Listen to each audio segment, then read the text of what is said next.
মনে পড়ে সেই নোকিয়া যুগের কথা, সেই নোকিয়া 1100 কিংবা 1200 মডেলের কথা, যেটায় সুযোগ পেলেই খেলতে বসে যেতাম বিখ্যাত সেই স্নেক গেমস।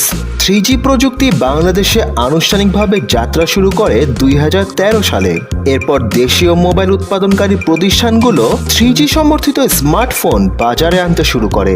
দামি দামি বিদেশি স্মার্টফোন দেশীয় মার্কেটে কিনতে পাওয়া গেলেও কেবল বিত্তবানদের হাতেই সেগুলো শোভা পেতে দেখা যেত। দেশীয় প্রতিষ্ঠান সিম্ফনি ও ওয়ালটন অত্যাধুনিক প্রযুক্তি সম্পন্ন অ্যান্ড্রয়েড ফোন বাজারে আনলে সীমিত বাজেটের মধ্যে মধ্যবিত্ত ক্রেতারা এই ব্র্যান্ডগুলোর উপর হুমড়ি খেয়ে পড়ে। আর এভাবেই বাংলাদেশের স্মার্টফোনের বাজার দাঁড়িয়ে যায়।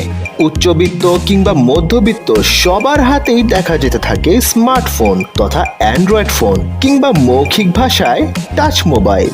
শুরুতেই চলুন টাইম মেশিনে করে আমরা পিছিয়ে যাই আজ থেকে 70 বছর আগে, যেখানে যোগাযোগের সর্বাধুনিক মাধ্যম ছিল ল্যান্ডলাইন টেলিফোন, আর বিত্তবানদের হাতে দেখা যেত পেজার নামক একটি ওয়্যারলেস ডিভাইস, যেখানে টেক্সট মেসেজিং আকারে যোগাযোগ করা যেত। এখানে সেই সময়ের কথা বলা হচ্ছে যখন যোগাযোগের অন্যতম মাধ্যম টেলিগ্রাম প্রযুক্তিও পুরনো হয়ে গেছে এবং তারযুক্ত টেলিগ্রামের জায়গা দখল করেছে তারবিহীন পেজার।